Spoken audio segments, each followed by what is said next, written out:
The earth still whispers her name. Long ago, in a quiet village nestled between rolling green hills and a whispering forest, there lived a girl named Elara. She was not like the other children in the village. While they played games and chased each other through the fields, Elara would sit by the old oak tree at the edge of the woods, listening. The villagers often wondered what she heard, for to them the world was silent, except for the wind and the occasional bird's song. But Elara knew better. The earth spoke to her. It began when she was very young.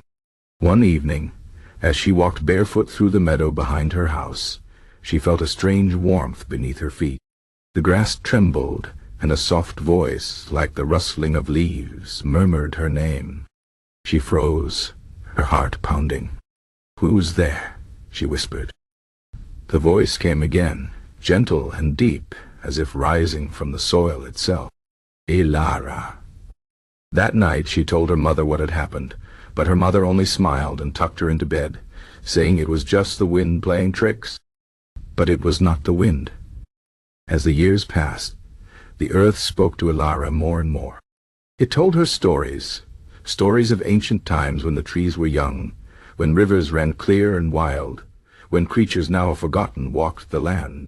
The earth spoke of a time when humans and nature lived in harmony, before the great forgetting when people stopped listening. One day, a stranger arrived in the village. He was a traveler, dressed in tattered robes, his face lined with age. He carried a staff made of twisted wood, and his eyes gleamed with a knowing light. The villagers were wary of him, but Elara felt drawn to him. That evening, as she sat beneath her oak tree, the stranger approached. "You hear it, don't you?" he said. Elara nodded. "The earth speaks to you," he continued. "It has chosen you." The stranger told her of an old legend, a tale of the last listener, a person who could hear the voice of the earth when no one else could. Long ago, there had been many listeners, but as people turned away from nature, the gift faded. Now, only a few remained, scattered and hidden. The earth still whispered, but fewer and fewer could hear. "The world is changing," the stranger said. "The balance is breaking. The earth needs someone to remember."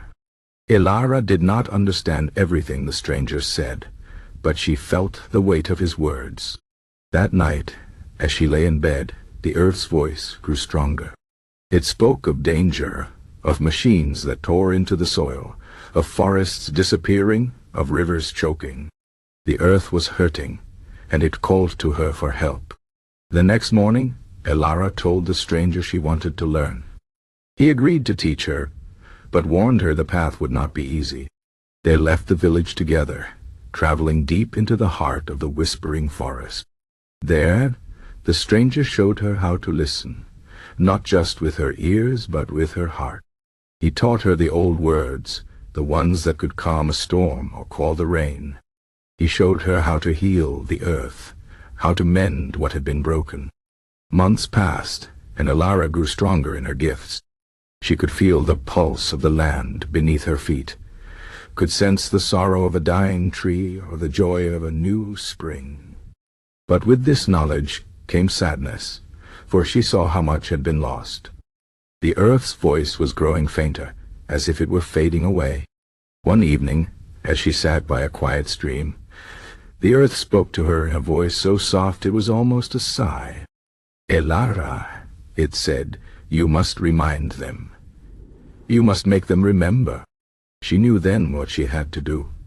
She returned to her village, but it was not the same place she had left. The fields were dry, the trees at the forest's edge were sickly, and the people looked tired. At first the villagers did not listen to her.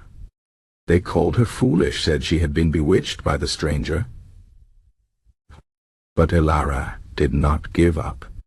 She knelt in the barren fields and placed her hands upon the earth. She whispered the old words, and slowly the soil began to stir. Green shoots pushed through the cracks, and the villagers gasped. One by one, they came to her, and she taught them what she had learned, how to listen, how to care. Years later, the village thrived once more. The fields were fertile, the forest had reclaimed its edge, and the rivers ran clear. The people had not forgotten again, for Elara had made sure of that.